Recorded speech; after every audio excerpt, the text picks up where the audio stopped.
Hey guys, welcome to Tips and Tea with Linnea FNP.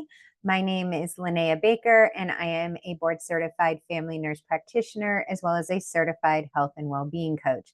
And I have my tea ready, and I'm excited today to cover a topic that I have been working on and researching and implementing in myself for over 4 years now. And it's the concept that food is medicine. And there's some exciting things going on now. More and more is coming out in the research. You guys know my jam is gut health if you've been following me. But I want to talk about how what we eat can heal and transform our lives. And so much is going on now. I'm really excited about this.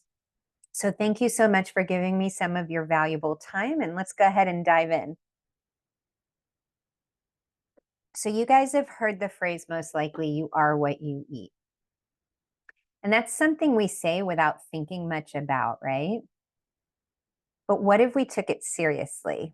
What if food was not just fuel to keep us going, but a powerful form of medicine that can heal, prevent disease, and truly transform our health? So, guys, really, for thousands of years, long before modern medicine, food was the primary way people healed. They healed their body, they healed themselves with food. And now science is proving what ancient cultures knew all along. What we eat can make or break our health. Today, we're going to cover the concept of food as medicine. We'll dive into how what we put on our plates can help us fight disease, maintain mental well-being, and live longer, more vibrant lives. So let's go ahead and dive in. And first, I want to travel back in time just for a moment. And I want you to imagine yourself in ancient China, Egypt, or Greece. In those times, food wasn't just nourishment, it was medicine. In ancient Chinese medicine, for instance, people believed that certain foods could balance the body's energy. They would prescribe ginger to warm the body and aid in digestion. And they weren't just random guesses. They were using the results of centuries of observation and practice when they did that, guys. I mean, so powerful, right? In India, the traditional system of Ayurveda revolves around the idea that food has the power to create balance within the body. The food someone eats would be tailored to their specific needs, healing the body, mind, and spirit. And let's not forget the famous words of Hippocrates, which you've heard me say before. He is known as the father of medicine. And he said, "Let food be thy medicine and medicine be thy food." He used food as a primary tool for treating his patients. So powerful, guys. So while modern medicine has made extraordinary advances, which you guys know I was trained in Western medicine, the foundation of healing through food is not a new concept. It's ancient wisdom that's more relevant now than ever before. And we're rediscovering that the key to health often starts in the kitchen. Guys, so exciting, so powerful. So much research is coming out on this. So now let's talk about this present time and what's going on. We now know that today, science is confirming what these ancient cultures have always known, that food can heal. Let's talk about chronic diseases like heart disease, diabetes, and obesity. Illnesses that affect millions of people around the world, guys.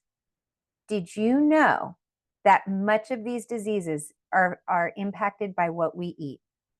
They're linked by what we eat. They are lifestyle diseases. And studies show that diets that are rich in fruits, vegetable, whole grains, and healthy fats can actually reduce the risk of these diseases dramatically. But guys, it's not what we're discussing when we go into traditional medicine offices, right? And that's why I'm so passionate about getting the information out.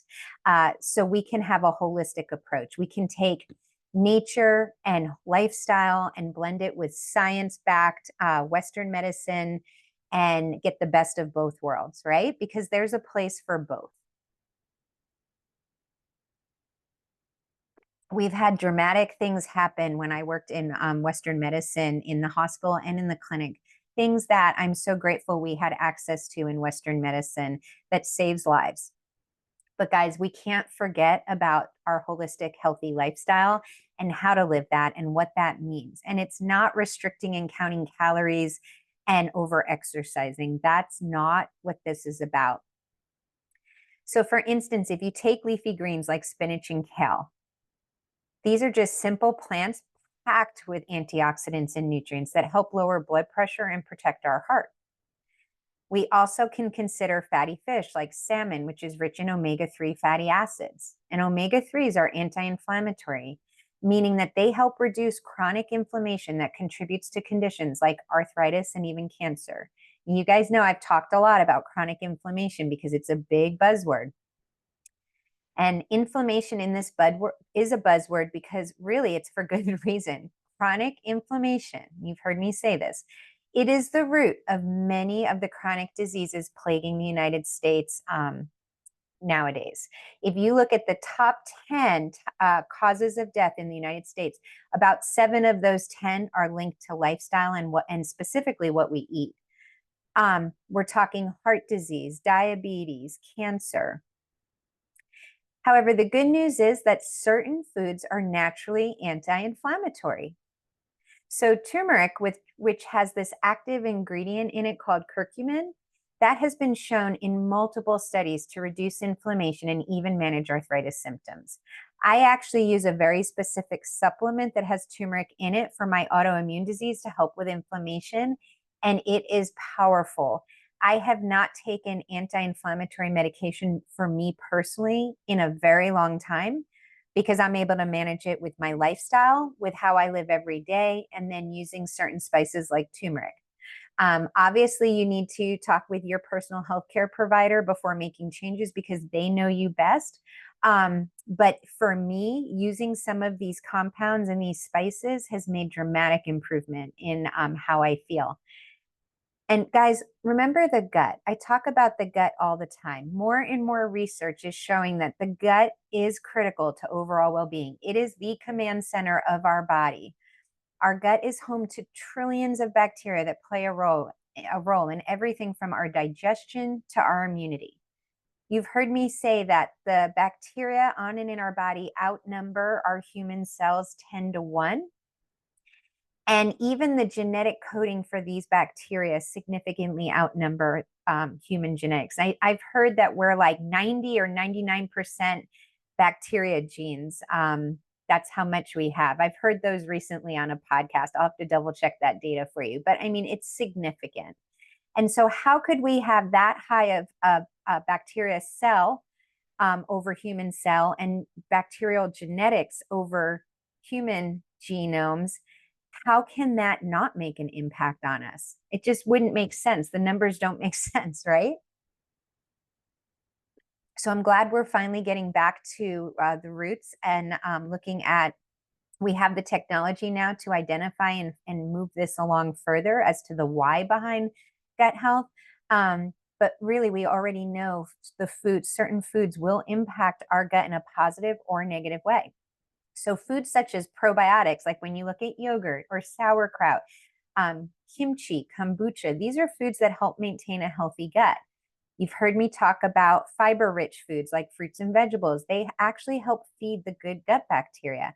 You've also heard me say that sugar feeds the bad gut bacteria, the refined white sugars. We don't want that. It destroys our gut. It gives us too much of an imbalance of the unhealthy or quote unquote bad gut bacteria. Everything we put in our mouth is either feeding disease or fighting it. It's either promoting health or taking away from health. Every cell in your body is made up of the food you eat. I'm reading a really good book called Good Energy by Dr. Casey Means, and her brother Callie Means also worked on it with her. It's fantastic, and it actually talks about our nutrition and how it impacts our energy and all the cell mechanisms through the mitochondria, which if you remember from probably middle school biology, the mitochondria is the powerhouse of the cell. But did you know that the mitochondria is actually a bacteria? Crazy, right? So, guys, the science is clear. The food we eat directly impacts our health and our ability to fight off disease. So, by making intentional choices about what we put on our plates, we can improve our lives in a way that can go far beyond simple nutrition. Food as Medicine is now a government initiative starting around 2022 when I did the research. And we had the first White House summit on food as medicine in February 2024. So I'm so grateful that things are finally moving in the right direction and we're starting to hear more about this. And 4 years ago, 3 years ago, when I started in this space, and people thought I was crazy for leaving traditional Western medicine to do more research and education in this space and consult on different clients who were interested in a health journey and improving their gut health. And also impacting my own health after being diagnosed with autoimmune disease. I now see the light and see that it's spreading and more people are hearing about it. And it makes my heart so happy to see the movement we're getting in a short amount of time.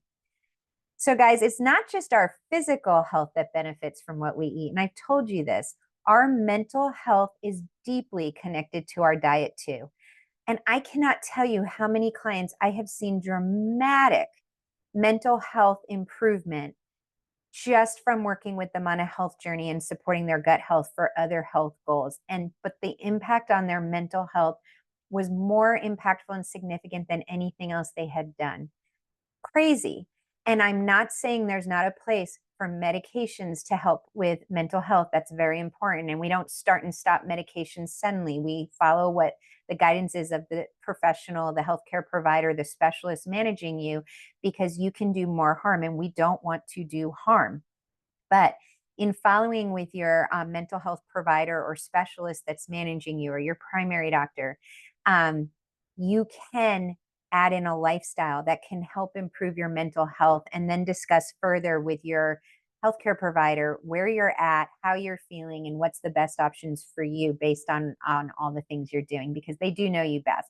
So no sudden stopping of medications, because that can be very dangerous unless being prescribed to do so by your healthcare provider. Okay. But guys, we know that comforting feeling after we eat a nourishing meal, or we crash after that sugar binge, right? That you know which foods are fueling you and which foods aren't. And there's even a deeper connection between food and mood. There's growing research, and I've told you this before, our gut is now known as our second brain. There are more neurons and nerves in our gut than in our spinal cord, guys. And our gut is constantly communicating with our brain bidirectionally, back and forth through the vagus nerve and through other avenues. That's how important the gut is to our brain. Our gut produces 90% of our body's serotonin, which we call the happy hormone. And that's a neurotransmitter that actually stabilizes our mood. Foods rich in omega 3s like salmon, walnuts, flax seeds have all shown a reduction in symptoms of depression and anxiety. Truly, the food you eat can make depression and anxiety worse or better just by what you're putting in your gut. And foods rich in B vitamins like leafy greens and legumes are crucial for producing neurotransmitters that regulate mood and energy. It's so complex. It's so much more than we ever thought, guys. And one diet that's been extensively studied for its positive effects on mental health is actually the Mediterranean diet. We hear about that a lot with heart health too, which I have a big background in cardiac and cardiology, which is the study of the heart and practice of the heart. And a Mediterranean diet focuses on whole grains, fruits, vegetables, nuts, seeds, and healthy fats like olive oil. And you don't have to be vegetarian, guys. You don't, to be healthy. But that's and you can still eat meat on a Mediterranean diet, but we're looking for healthier, cleaner meats like grass-fed and organic meats. And research has actually found that people who follow the Mediterranean diet are less likely to experience depression and cognitive decline as they age. Guys, what's exciting about this is that we actually have the power to influence our mental well-being with the food we eat. By choosing those brain healthy foods, we can support clear thinking, reduce anxiety, and even lift our mood. Guys, I will tell you, when I was recently traveling to New York to visit family, I thought I could get away with some of the pizza up there because my autoimmune pain would not flare up when I ate it. But I was feeling really tired, and I thought, and I was getting great sleep. Everything else was good. I was well hydrated. And so I decided to experiment because I was still doing my normal supplements and things I do to fill in my nutritional gaps to maintain my health while I was traveling, but I was maybe eating some things like pizza that I wouldn't normally eat. And I usually try to avoid gluten because I'm sensitive to gluten just in how my body responds to it in the United States. Although when I travel overseas into Mexico, I can eat gluten without having any issues. And I thought the pizza, because it was fresh made in New York, I was fine. But the fatigue was bothering me because I didn't have my normal energy. So I made one small change and I took gluten out. I stopped eating the pizza and the bagel, and I went to cleaner eating with things I would normally eat at home. And the fatigue went away, and that was the only thing I changed. That's how impactful the food we eat, even as fast as one meal, can be on our cognitive function and our mental well being. Crazy, right? So now that we've talked about the science and the history, I want to get practical with you guys. And how do we actually incorporate food as medicine into our daily lives?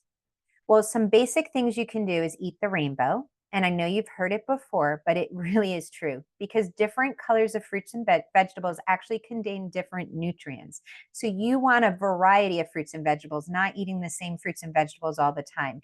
And honestly, they say sticking with the fresh seasonal fruits and vegetables, if you can get them at a farmer's market local to you, even better because they have less stuff on them that they use when they're shipping fruits and vegetables that to maintain their freshness.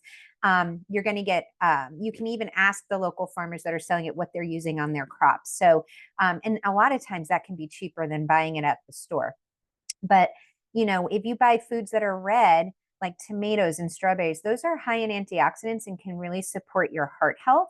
And green foods like broccoli and spinach are actually loaded with vitamin and minerals that boost immune function. And guys, when we're eating plant foods like fruits and vegetables, we're getting the phytochemicals from them. And phytochemicals are that plants or it's their immune system really. So when we eat the fruit and vegetables, we're getting what they've been using to survive their immune system. Basically, these phytochemicals become part of us and help us fight our and support our health as well. It's powerful what's in these plant foods, such as those fruits and vegetables. And then again, adding more plants to your diet. So, like I said, you do not need to be 100% vegan, but you do want to make plants a centerpiece of your plate. So, beans, lentils, quinoa, vegetables, these are packed with nutrients and are naturally low in unhealthy fats. And we know that a plant focused diet is linked to a lower risk of many chronic diseases. Like I said, you do not need to be vegan or vegetarian, but just adding more plants and fruits and veggies to your diet is going to go a long way in overall health and wellness. And they can taste so good. And I will tell you from experience personally and in coaching clients that as you improve your gut health and get healthier and start detoxing your body from these ultra processed foods that are part of our American Western diet, the SAD diet, the standard American diet, your taste buds change. I know it sounds crazy, but I promise you, your taste buds will change. So things that you didn't used to like eating, you will want those foods more because they are thriving and giving your body tons of nutrition and you're building that healthy, good gut bacteria. These foods I'm talking about are loaded with fiber, and the fiber feeds the good gut bacteria as well. But it will change your taste buds, I promise you. It's crazy how it happens. Blew my mind when I started noticing that in the beginning, but it's true, and there's evidence and research on it.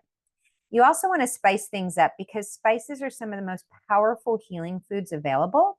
So remember I said turmeric is an anti-inflammatory, ginger can aid in digestion. We know that garlic can boost our immunity. We don't want to be afraid to try new flavors. Spices are not just tasty on our foods to kind of spice things up, but they also have medicinal properties to them.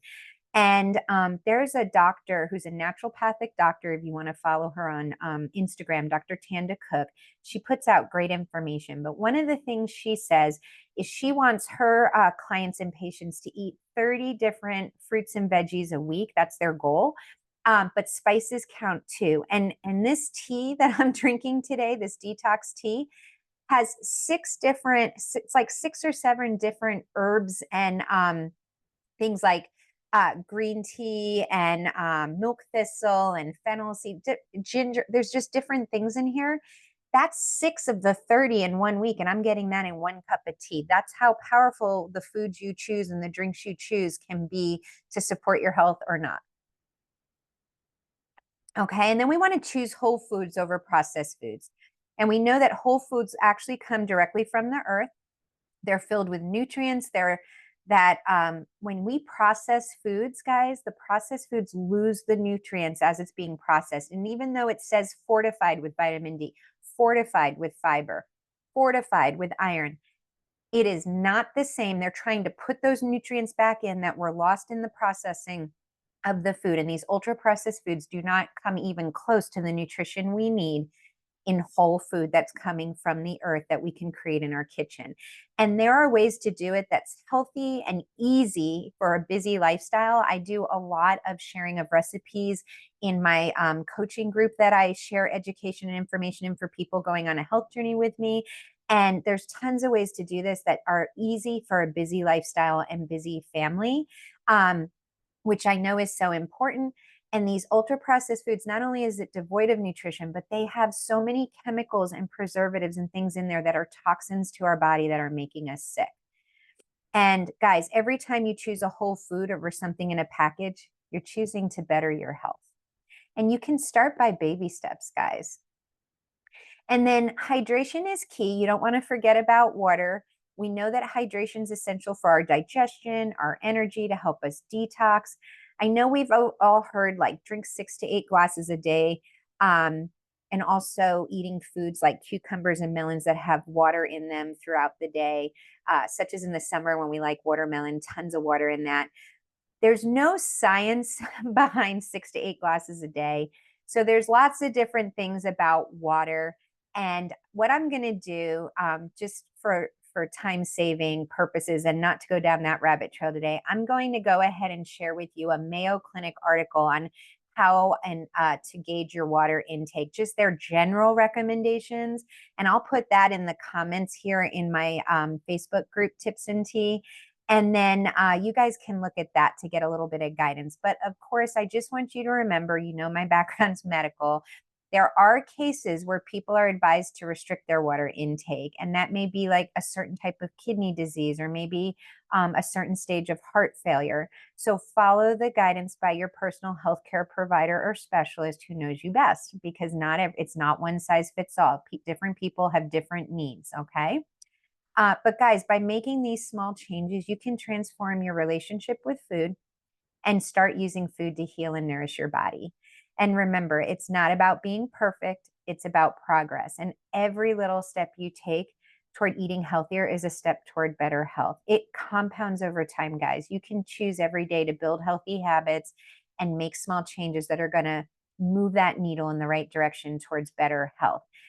You know, it's just been incredible. Yes, I have autoimmune disease. And yes, I've been on a health journey for 4 years, and my lifestyle is incredible and I feel great.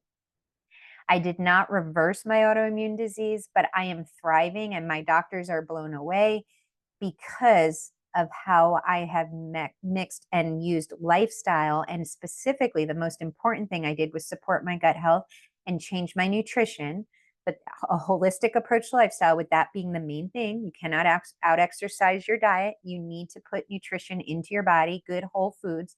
And I've been able to thrive despite having a chronic disease. So it didn't cure my chronic disease, but I do not need to take as much medication. I take very little medication compared to what I should be doing with the type of autoimmune disease I have. And I'm very grateful for that. And of course, I work with my healthcare providers and specialists, my rheumatologist that follows me, my GI specialist that follows me, and they know exactly what I'm using for supplements and doing. And I follow their directions, and I show up in their office when I'm supposed to and do my labs, because I'm using the best of Western medicine and a holistic, healthy lifestyle to get the best results for me.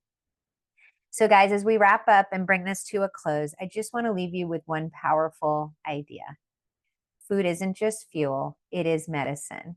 and it has the potential to heal, prevent disease, and to bring vitality to our lives. Every meal we eat is an opportunity to nourish our bodies and improve our health. So just think of your kitchen as a pharmacy. And with every ingredient you choose, you can either contribute to disease or you can contribute to healing of your body. It's literally in our hands. I do encourage each of you to start small, try one new healthy recipe, maybe add some more greens to your diet, or experiment with those anti inflammatory spices we talked about. Little by little, these changes do add up, and you'll start to feel the difference in your energy, your mood, and your overall health. Guys, my mission is simple yet powerful: to make a lasting positive impact on your health and wellness. Through education and personalized coaching, I really do aim to help you create not just a healthy life, but a legacy of generational health. I want your children to be healthy, right? I want you to be healthy and show your children how to eat and live healthy. I want your health span to match your lifespan. And if this resonates with you, I invite you to take the first step toward a healthier, more vibrant life. And if you're unsure of where to start, or you'd like a more personalized plan to reach your personal health goals, please reach out to me for a free wellness consultation. Let's start this transformative journey together. I do have a program that I have followed for over 4 years with great success, and it is an easy button to helping kickstart healthy habits and filling in nutritional gaps. So, guys, thank you so much for being here with me today. I hope you feel inspired to use food as medicine in your life, not just to live longer, but to live better. And just remember my disclaimer: this information is for educational purposes. It is not intended to diagnose, treat, cure, or prevent diseases. It's not intended to replace the guidance of your personal healthcare provider who knows you best. Guys, thanks for joining me. Until next time, please be safe.